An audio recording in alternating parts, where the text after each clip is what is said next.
What's the poll at? And is it on Matt's feed or is it on 95.7? At my feed, you should look. Okay, I see it. Here it is.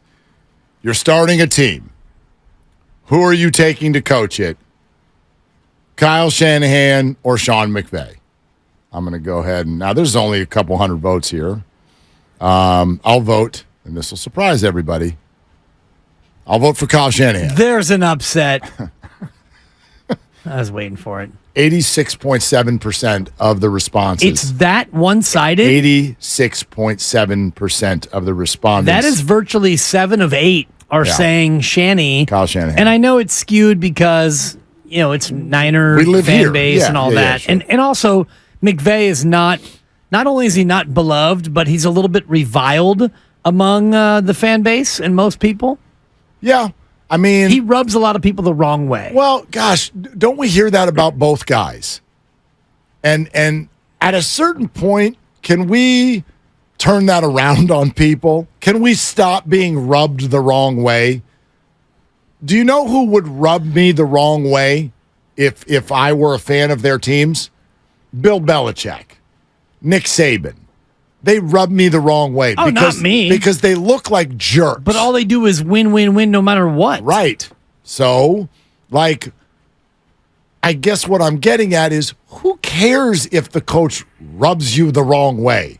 They're not here to rub you the right way. Johnny Gill. Thank you. That's not what they're here to do.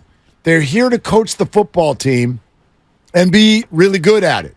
Now, McVay has a Super Bowl. A few years ago, this conversation we're having right now was actually a pretty hot convo. There were a lot of comparisons between McVay and Kyle Shanahan. They were both the young hotshot coaches, offensive minds, NFC West. Kyle has owned his behind, except for, as you pointed out, the really, really big game. But how would you vote on that? How has it become so Kyle-centric, even though McVay's the one with the ring? Because Kyle has built a more sustainable team. Kyle's built a better team. And McVay won the one big game that ultimately mattered. But other than that, it has been all Shanahan all the time. He's won 8 of the last 9 between the Niners and the Rams. Shanahan and McVay. The only loss was in the NFC Championship game. So in terms of sustainability, building a winner, and all the rest of it. And even if you look at neutrally who is less annoying, Shanahan's not that annoying. The most annoying thing about Kyle, I think, would be the notion that maybe he comes across as knowing more than you. But to me, that doesn't bother me because he does know more than me and you. And 99.99% of the people... Actually, the more the better, so I can help educate. Thank you, Kyle. And that's just him coming across as annoyed, and I don't blame him for that. I don't think he was coming across as annoyed. I think he was annoyed. Yeah, which is why he came across as annoyed. Right. I think it's an accurate portrayal. Yeah. Yeah. And that's totally okay. Look, I know where fans are going to go with that kind of a comment. At all times, the coach knows more than the fans. They have achieved being a coach in the National Football League. Right. It does not mean they're automatically doing a good job. That's not what it means. But here we are in this conversation, and whether it's because you don't like that Sean McVay jumped around with his team in the end zone once upon a time, he does sort of come off as this little kid who's just wide-eyed and running around and overly energetic. Maybe Kyle comes off as dismissive, standoffish. I find the comments about both guys to be a little bit further along than they actually are. A little over the top. In other words, I don't think Kyle is the most arrogant person I've ever seen. I don't find him to be even the most arrogant person who's a head coach in the NFL. I don't find McVay to be the biggest cheerleader on the sidelines in the NFL. I think Pete Carroll and Robert Saleh both do more of it than Sean McVay does. So these reputations... Saleh wound up in the end zone Monday night. Exactly. He's in a dog pile. Yeah. Okay. Whatever. It's funny to me that so many people picked Shanahan because if you look at the resume, they were hired in the same year. And McVay has a better winning percentage. He's got a better playoff winning percentage. He's got a Super Bowl. They have the same number of AP Coach of the Year awards, and McVay has won more division titles than Shanahan. He's won more NFC championships. Or he's won 2. Yeah, he's taken 2 different quarterbacks to the Super Bowl. Kyle's won 1. Yep. So, yet the poll comes in that it's 86% Kyle Shanahan. Yep. That to me feels a little bit personal because McVay, as a head coach, has had a better career than Shanahan. Well, fact. What about this, though? Kyle Shanahan is a fantastic coach. The conversations we had a lot during the offseason are the vocal minority. There's no question. There's no question that way more than half of this fan base is big into Kyle Shanahan. Yeah. Right? So it's a very vocal minority. And you also know that these conversations go week to week. This is a good week for Kyle Shanahan. Like, the Kyle Shanahan opinion a week ago was different than it is today. And that is solely because of what happened last Sunday. They looked good on every side of the ball. They looked prepared. They looked dominant. They did it on the road. His hand-selected, if you will, quarterback. Oh, you trade Trey Lance for Brock Purdy. Comes out and looks fantastic. So there's no doubting that just last week alone, you've heard it. You've heard people's opinions adjust. The people who were like, Brock Purdy, I'm not totally sure. This week, they're like, dude, Brock Purdy, he can play. He can play. Kyle Shanahan can coach. It's all based on last Sunday. If he goes out and loses this weekend, do the poll again next week. Yeah. Watch what happens. No, that's funny that you say that because I think you're spot on, but I'm just surprised at how one-sided it is, and maybe it's just because of the way we perceive Sean McVay as a rah-rah guy and super buff, and I'm the first guy down there, and I'm going to slap you on the back, and he's a bit of a front runner and all the rest of it. But if you look at what he inherited, and I'm a big proponent of talking about Kyle Shanahan and what he's done with the Niners. Well, McVay took over a team that was 4-12, and Shanahan took over a team that was 2-14. Yep. And if you look at the Rams that McVay took over, you find names like Tavon Austin, Kenny Britt, and Lance Kendricks as your most prolific receivers, along with Brian Quick. Jared Goff was 0-7 that year, and you had Case Keenum as your other quarterback. Is that when you told him to hang in there, big guy?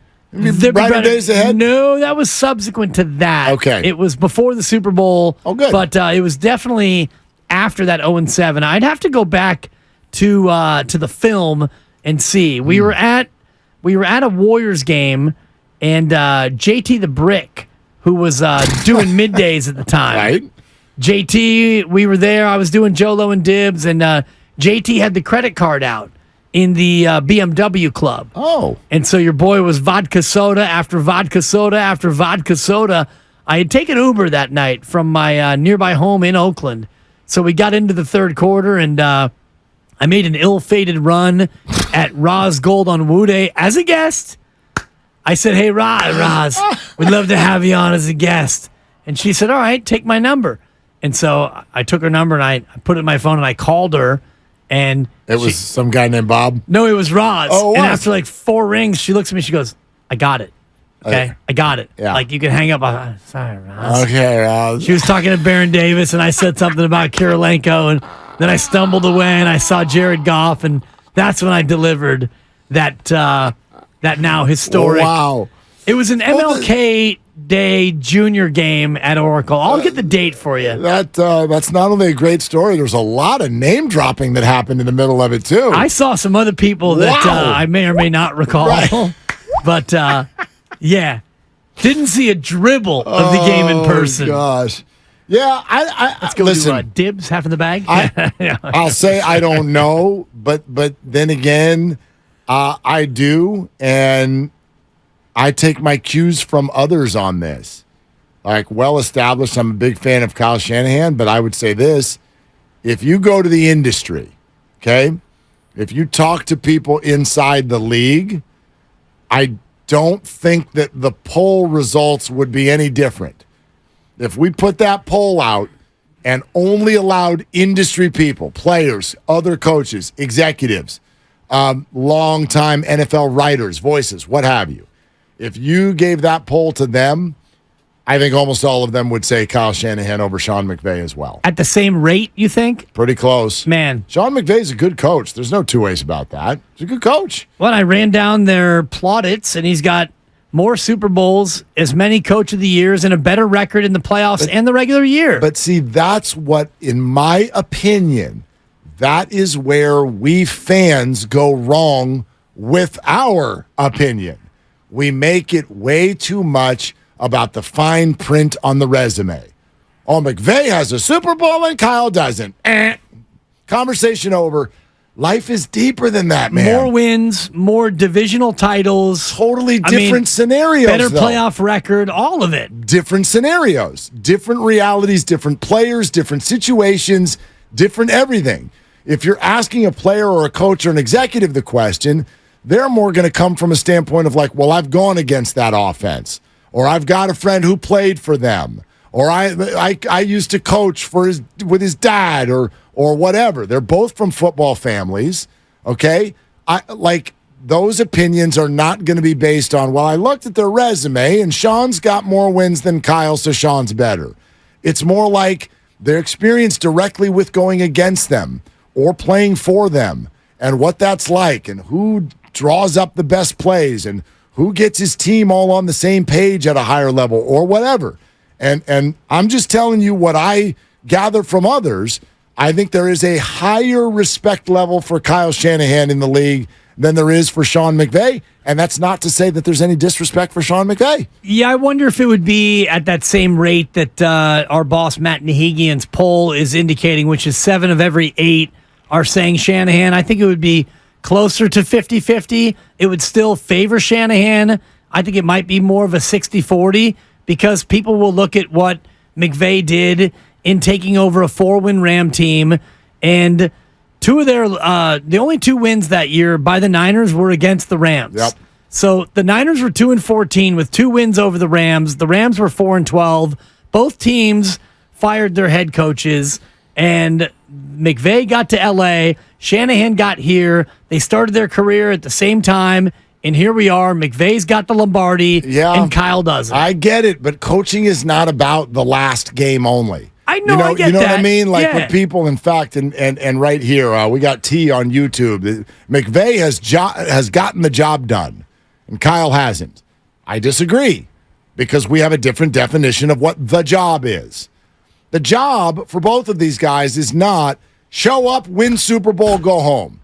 That's not the job. The job was to build a culture. The job was to build a roster. The job was to be sustainable. The job was to compete at a high level every year. Kyle, I would argue, as we sit here today, who's built a better roster? Whose team is more sustainable? I would argue Kyle has done a better job of that than Sean has. Now, Sean, they both went after the same quarterback, and Sean got him. So Sean gets that check mark. Sean gets the check mark for the NFC title game. Kyle gets the check mark for 9 times we've played, and I beat you 8 of them. Yeah, I think when you watch the Rams and Niners play, you can actually see the game plan in action, and it's almost always favoring Kyle, even the game that they lost. Because it could have, should have probably gone a different way if this play and that play were made differently. But it didn't. But that's not the coach. Yeah. Kyle didn't drop the ball. You know what I mean? And I know that's not the only play. If you ask the 2 coaches, would you rather have the 8 or the 1? Oh, they'd rather have the 1. They'd rather have the 1. But the job is bigger than just they won the last game. It is. The job's bigger than that. And I think and that's why I'm really trying to highlight this matchup even more and hype it up, because it's more than just Rams and Niners. It's McVay and Shanahan. Yep. Because Kyle has owned him in the regular season, and McVay won the biggest game the 2 have ever played. I don't think those 2 teams have ever played in the NFC Championship game before. I'd have to look at the 170. They've played 148 times these 2 teams have played each other. And, if you want to look at all the games they've played, that might have been the biggest one they've ever played. Probably. And the Rams won it. So that definitely is points in McVay's column. I'm scrolling through these right now. The history of the NFC Championship game. Good Lord, the Rams, Cowboys, and 49ers are in that game a lot. Yeah. Wow, just going through the board, it really jumps off the page. These three teams are in this thing a lot. 1989 NFC Championship game. San Francisco 49ers over the Rams 30-3. So there was that one. And the Niners and Rams, only other one is the one you are referencing, 2021 Rams. Yeah, two matchups in the playoffs. Yeah, I'm seeing two that. of them. Yeah. So, hey, real quick, let's go to John in Oakland on this topic. Hey, John, you're on with Willard and Dibs. What's up? Hey, guys, I'm sitting here listening to this, man. I'm kind of laughing because what you're saying is I just disagree, man. Harbaugh and Carroll did the same thing. They both built organizations. They both had great teams. The difference is one dude won a ring, the other dude didn't. There's a reason why that the dude with the ring is still in the NFL and the dude without a ring is not.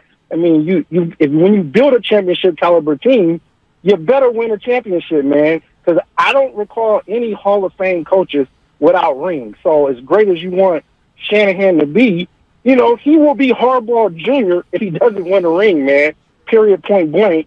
And as long as McVay has a ring, he will only be forced out of L.A. when he decides he wants to leave, unless the team super bottoms out. But, man, they're both good coaches. The difference is one has a ring and one doesn't. And the only reason why you want to defend a guy who doesn't have a ring, because he doesn't have a ring, man. No, see, John, I see it very differently, and I totally understand your point. And I know a lot of people are nodding their heads agreeing with you right now. Kyle Shanahan's 43 years old, so I firmly believe he is going to win a ring at a certain point. But you're right. He's got to go out there and do that. I get that.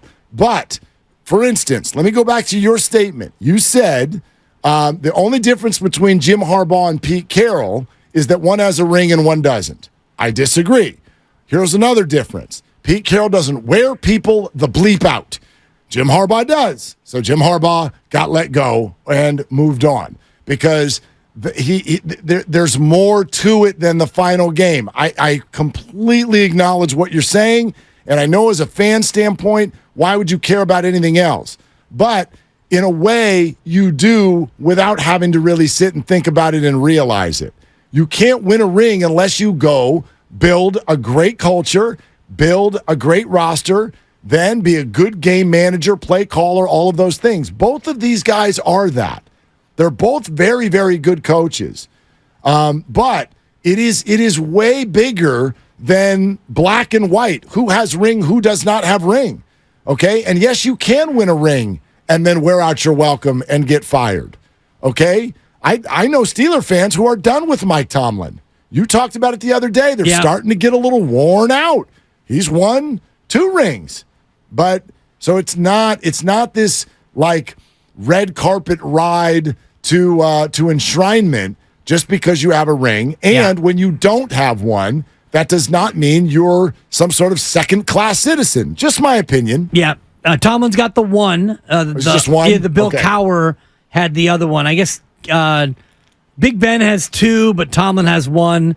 And I just did the quick math. 35 coaches have won at least 1 Super Bowl. So the number is 35. And Sean McVay is among them. He's one of them. And if you look at some coaches in history, some of the one-offs like Barry Switzer, he's got 1. Mike Holmgren, he's got the 1. Holmgren, a better coach than McVay, but he's just got the 1. Bruce Arians, Gary Kubiak, they are coaches with just 1. Bill Cowher's got the 1. Tony Dungy has the 1. So it becomes a curious thing because only 35 have ever done it. Does that mean those 35 are the top 35 coaches of all time? I'd argue of course no. not. Yeah, I'd argue but no. I do think that Sean McVay gets a little bit of the short stick when it comes to the Kyle comparison, even though so far his resume is better. 4 playoff appearances to 3, and a better winning percentage and a better playoff winning percentage. And, they both took over very bad teams. I agree with you in terms of this team right now, and also if you project it out from now until the end of 2025, which team is going to win more games? I don't think it's close. I think this team, the Niners, agreed, is way more set up for long-term success than the Rams are. And that's part of the conversation, in my opinion. Yeah, they're both good coaches.